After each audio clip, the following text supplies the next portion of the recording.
Assalamualaikum Pak Pur. Waalaikumsalam Bu Ana. Iya, Pak Pur, mohon maaf mengganggu waktunya sebentar. Begini Bapak, bolehkah saya meminta waktunya? Saya mau bercerita tentang apa yang saya alami tadi ketika pelaksanaan supervisi oleh pengawas. Oh iya, boleh sekali Bu Ana. Apa yang mau Ibu ceritakan tentang kejadian tadi, Bu? Iya, jadi begini Bapak, saya tadi kan baru saja mendapatkan teguran dari kepala sekolah yang menerima laporan dari pengawas sekolah yang melakukan supervisi saat mengajar. Nah, pengawas sekolah yang melakukan supervisi itu tampak keberatan ketika saya mengajar tanpa menggunakan buku teks. Saya mengajar dengan memanfaatkan sumber-sumber belajar yang lainnya. Nah, ketika diingatkan pengawas tersebut, saya menyampaikan bahwasannya dalam pembelajaran itu saya tetap mengacu pada kurikulum walaupun tidak menggunakan buku teks.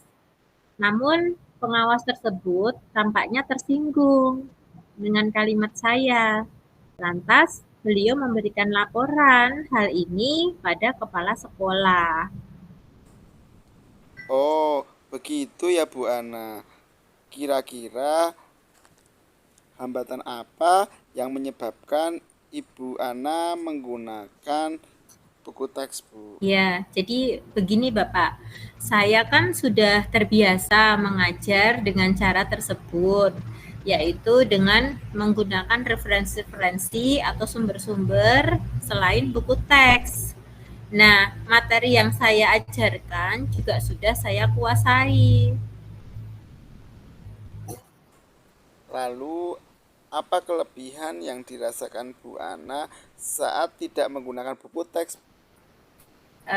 Ketika saya tidak menggunakan buku teks dan lebih memilih menggunakan sumber-sumber yang lainnya itu saya merasa lebih free, lebih bebas dalam menyampaikan materi dan hal tersebut adalah sebagai implementasi dari Merdeka Mengajar. Begitu, Bapak.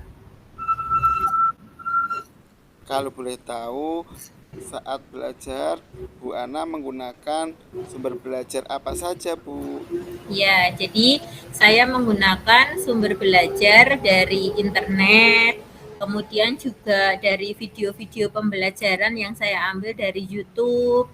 Selain itu juga saya menggunakan artikel-artikel ilmiah yang saya ambil dari internet. Begitu, Pak. Oke, Bu. Kalau menurut Bu Ana, apakah menggunakan buku teks dapat menghambat eksplorasi murid, Bu? Kalau saya pikir-pikir kembali ya Bapak, dalam penggunaan buku teks itu tentunya tidak akan menghambat eksplorasi murid. Bahkan sebenarnya bisa jadi memperkaya referensi murid dalam mengeksplor materi pembelajaran. Ya, ya, Bu. Betul, Bu. Saya sangat setuju dengan Bu Ana. Semua bisa kita jadikan sumber belajar. Semakin banyak yang kita gunakan, semakin baik, Bu. Jadi, sekarang apa rencana Ibu untuk menyelesaikan rencana ini, Bu?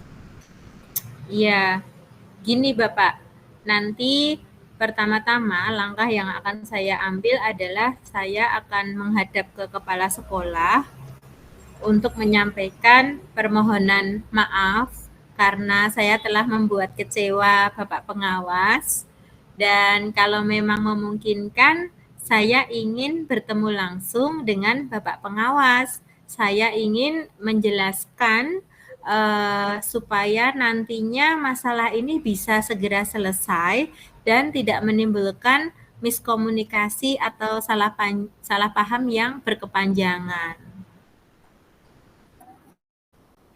Lalu, apa yang akan Ibu sampaikan kepada Bapak pengawas, Bu?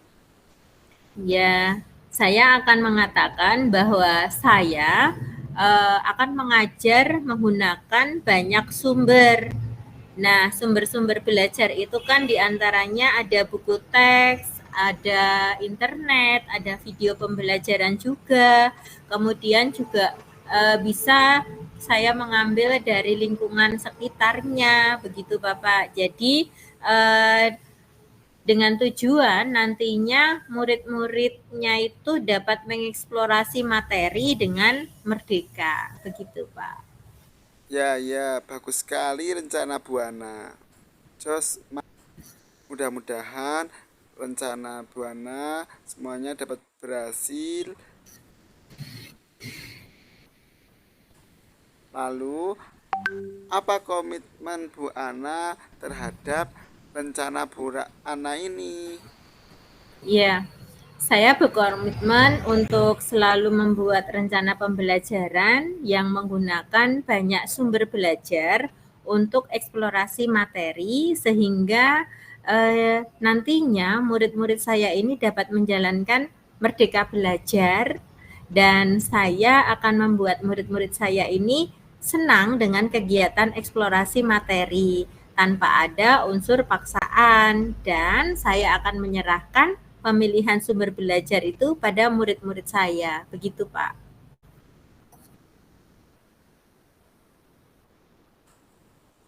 Bagus Bu, bagus.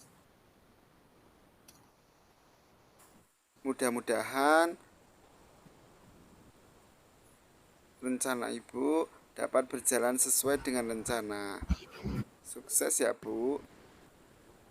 Ya, terima kasih ya Bapak karena sudah meluangkan waktunya untuk sharing dengan saya. Mudah-mudahan kita semua bisa menjadi guru yang selalu dirindukan oleh murid-murid kita. Terima kasih banyak atas bantuannya ya Pak Pur ya. Sama-sama Bu Ana. Senang bisa sharing dengan Bu Ana. Kapan-kapan kita sering lagi ya Bu Ana. Ya Bapak, terima kasih sekali. Sama-sama Bu Ana. Nggak apa-apa ya? Oke. Assalamualaikum.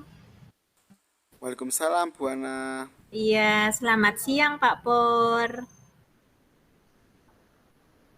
Gimana kabarnya? Alhamdulillah sehat Bu. Iya. Hmm, begini Bapak, kita ngobrol santai aja ya, bincang-bincang. Sepertinya kemarin itu Pak Pur ingin menyampaikan sesuatu pada saya. Kira-kira apa yang ingin disampaikan? Bisa diceritakan? Iya Bu. Pada kesempatan ini saya ingin bercerita tentang apa yang saya rasakan akhir-akhir ini di sekolah saya. Saya merasakan dari tahun ke tahun tidak ada perubahan. Penyampaian materi hanya menggunakan metode yang konvensional dan berpusat pada guru ceramah dan ceramah. Sehingga pembelajarannya kurang bervariatif, Bu. Oh, jadi begitu. Jadi di sekolahan Pak Pur ini, sekolahnya masih menggunakan metode yang konvensional dan masih berpusat pada guru. Begitu ya, Bapak ya? Betul, Bu Ana. Jadi masih menggunakan metode yang lama. Kira-kira yang akan kita obrolkan sekarang ini, eh, Pak Pur ingin mendapatkan hal yang bagaimana ini nanti pada sharing kita ini? Ini Bu, yang ingin saya dapatkan adalah adanya perubahan di sekolah khususnya dalam hal penyampaian materi pembelajarannya, Bu. Oke. Jadi, eh, Pak Pur itu mengharapkan nanti di sekolahan Bapak itu ada perubahan, begitu ya? Nah, perubahan apa yang Pak Pur inginkan dalam hal pembelajaran itu? Saya ingin perubahan dalam pembelajaran, misalnya guru menggunakan metode dan media yang bervariatif dan modern, Bu. Mm-mm. Oh, gitu ya. Terus Untuk pembelajaran dengan menggunakan media dan metode yang bervariatif itu, eee, kira-kira berada di level 10 ya, setahu saya itu sampai di level 10. Nah, kira-kira dalam sekolah Bapak itu, berada di level berapa ya? Kira-kira sekolah saya berada pada level 6, Bu. Oh, level 6 ya. Oke, oke. Berarti dalam kondisi saat ini, kira-kira di level berapa nanti Pak Pur bisa ditingkatkan sehingga ada perubahan dalam pembelajaran dengan menggunakan media dan metode yang bervariatif itu. Saya kira saya bisa tingkatkan ke level 8 ya Hmm. karena banyaknya guru-guru senior. Jadi saya kira naik ke level 8 itu masih mungkin untuk menjadikan perubahan dalam pembelajaran, Bu. Oh, oke.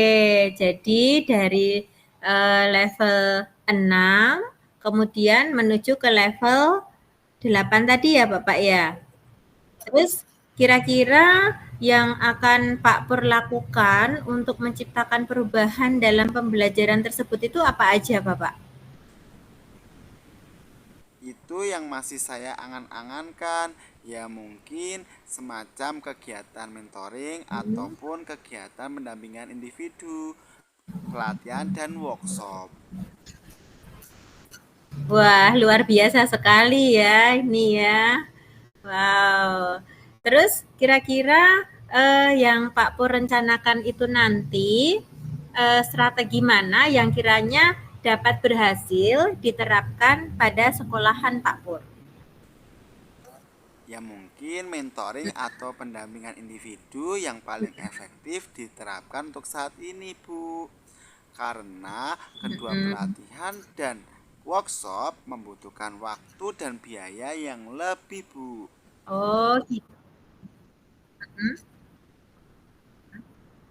Oh iya iya iya iya. Oke oke. Berarti dalam kegiatan mentoring tersebut kira-kira Pak Pur membutuhkan dukungan atau support atau tidak itu?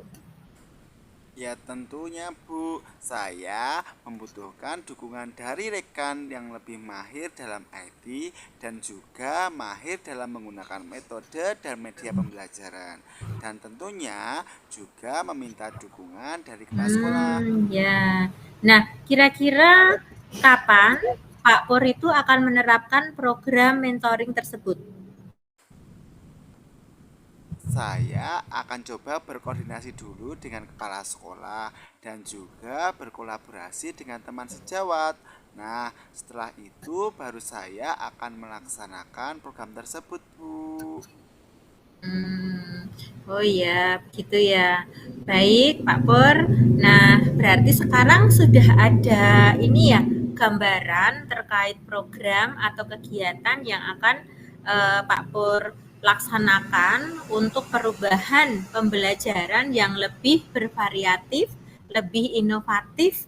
Nah, selanjutnya eh, mungkin Pak Pur ini ya, kedepannya harus lebih komunikatif lagi dengan rekan sejawat ya. Begitu ya, mudah-mudahan nanti rencana Pak Pur bisa berjalan dengan lancar, diberikan kemudahan, dan sukses ke depannya. Begitu ya Bapak ya.